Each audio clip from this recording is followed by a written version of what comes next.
show is on top of the food chain when it comes to satisfying, educating, and entertaining your appetite for knowledge. My name is Harriet. Welcome to youth.com. Now, today on youth.com, we'll be looking at motivating and inspiring you to aspire. Aspire for greater heights, aspire to achieve your goals, aspire to be the best you could possibly be.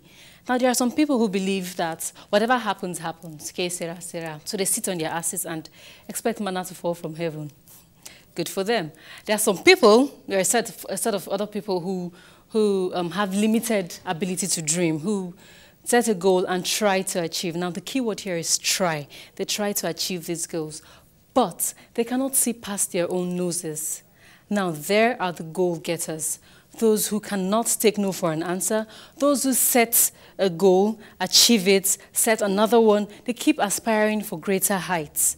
So on Chat Zone today, our capable panelists will be we're trying to motivate us and educate us on how to keep aspiring. Zing, as usual, brings you hot celebrity gist straight from the pot. But before we do all this, let us hit the street as we find out from you what height it is you want to achieve and how do you intend to do it. Don't go anywhere. I'll be right back. My name is Laide Awoyemi. I live for Lagos. You see as our new Lagos just define the good. Good thing good though. To go market now, no hard at all. Just pay. Sit down inside BRT bus. Small time, you don't reach where they go. Hospital call, the full ground. And for me and my pikin where I just born, treatment now free. You look left, you look right. Them they build new roads, new hospitals, new schools, new things everywhere. Everywhere they shine, gone. We thank God though. But come on, I hear saying that this tax money wey they pay, and then they used to do all these good things. Me, I they pay my own tax too. Say they pay on your own. Pay your tax. It's your civic responsibility. It's your duty. It's the law.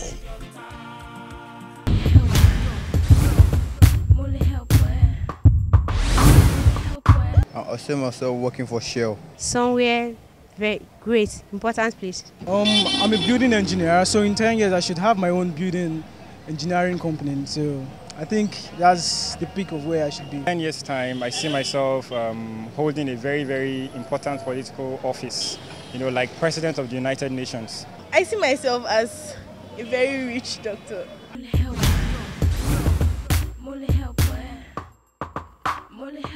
Hello viewers, it's good to know that you're there because that's what keeps us running. Welcome to the Chat Zone on youth.com. My name is Timmy Wright. And today we'll be talking about aspiring. Why should you not be satisfied with where you are? Well, of course, there's a higher level. Well, to discuss this with me today, I have Harriet. Hello. Who's our own person. You're welcome, Harriet. Thank you. Mr. Bisi Ali, who is the Secretary, LIRS. Did I get that right? You're right. All right, welcome, sir. Good day. Yeah, and Osaz, who is our Cabinet Executive. Welcome.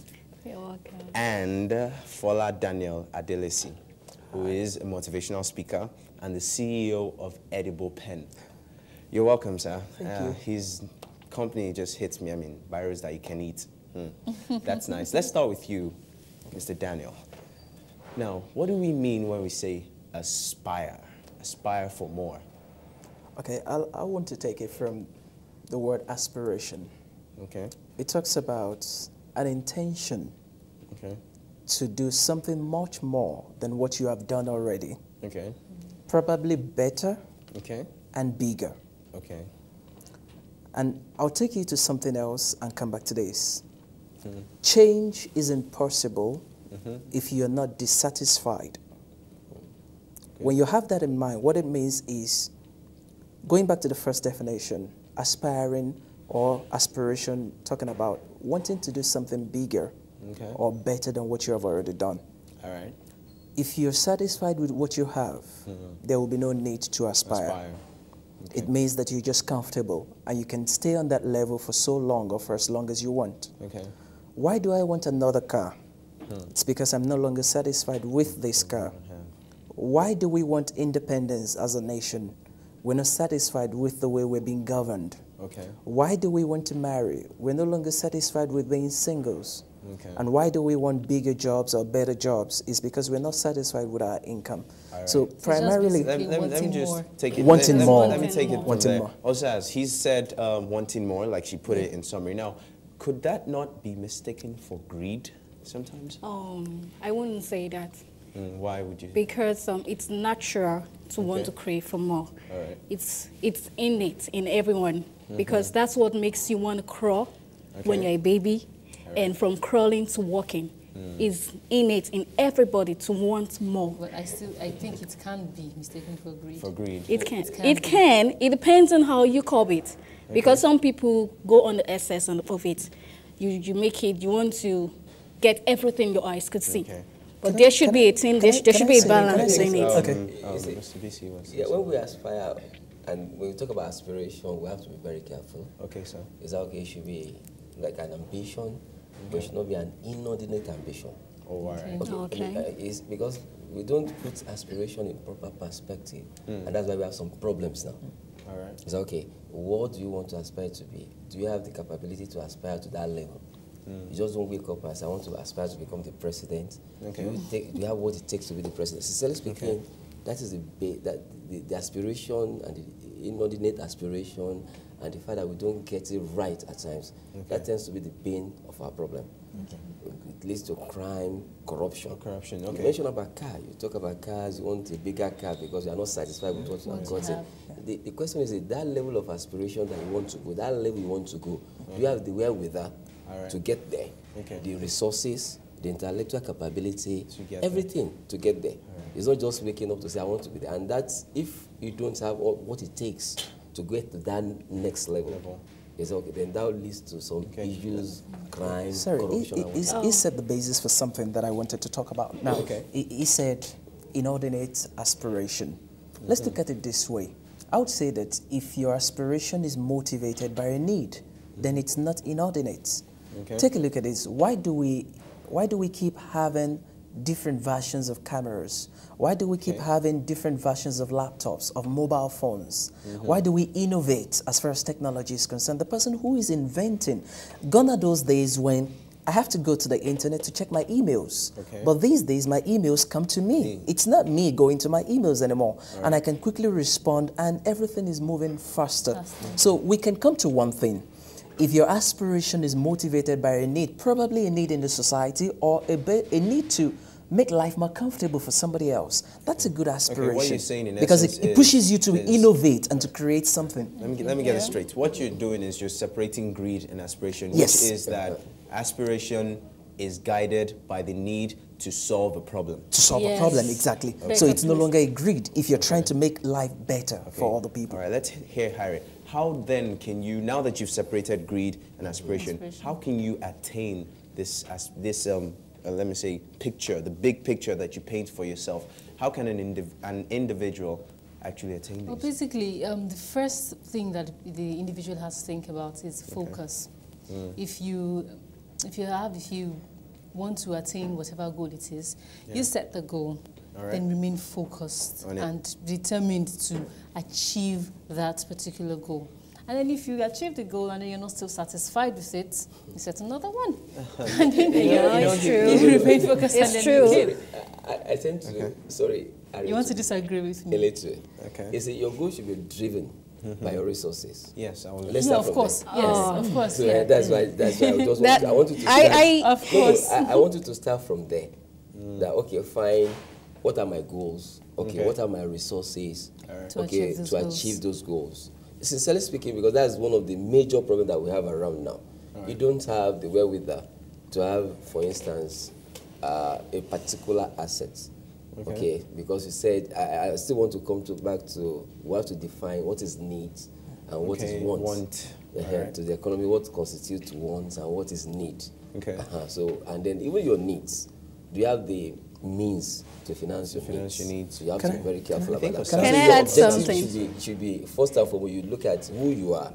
What are my assets? When I use the word assets, that's what you have, your resources. Being, my resources generally. Then what are my goals? Because to a very great extent, the attainment of your goal depends on your assets. You may not even have them. You may need to acquire.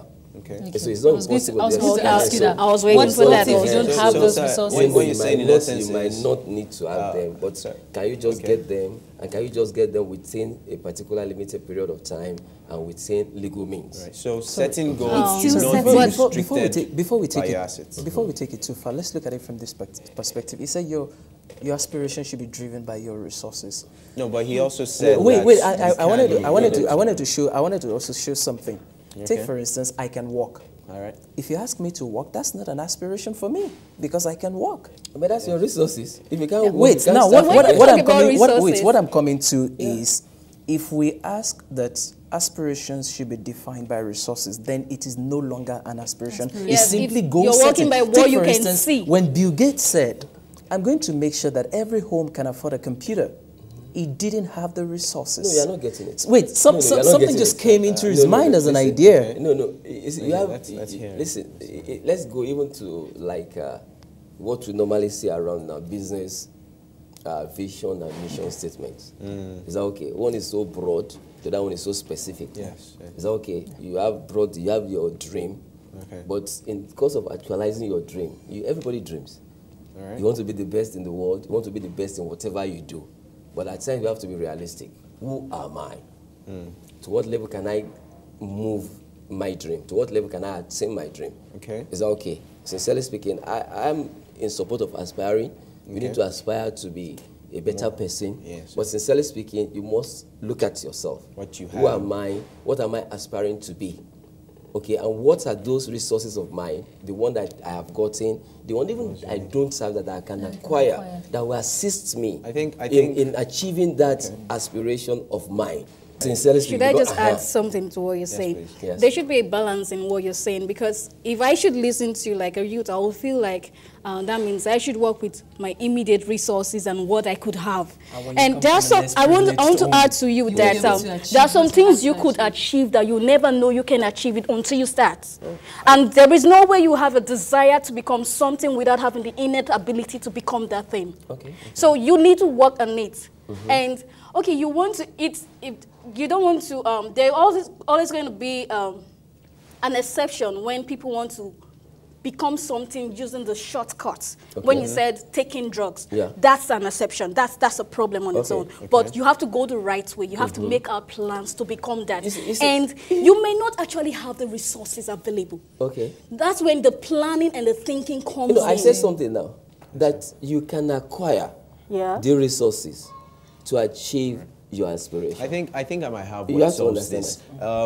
We're talking about dreaming big and seeing the big picture. Now the point is the picture is big, but before you can have the big picture, you must have the smaller pictures. So I believe what is necessary is that, yes, the big dream is there, but there must be steps, which is what he's trying to say. You see the first step, okay, aspire for the first step. When you acquire the resources, of course, all steps lead to the big version. So it's, you acquire this. Once that is achieved, then you acquire the next one, and you keep stepping up. I think that's where you're trying to look at it globally. That okay, fine, it's good. You have to, Bill Gates had a dream. He left his school. He felt what he was being told was not good enough for him. He left the abandoned school. Ordinarily, abandoned and Bill Gates didn't start No, I'm coming to that. Abandoning school ordinarily will have made you a failure. He had an idea. He believed in himself. Okay, he had an idea. He had the access. He had the brain. He knew where he was going, right? He's well laid out. Well, you didn't have the resources. I want to add to that. The resources got big. The number one resource you've gotten is your intelligence.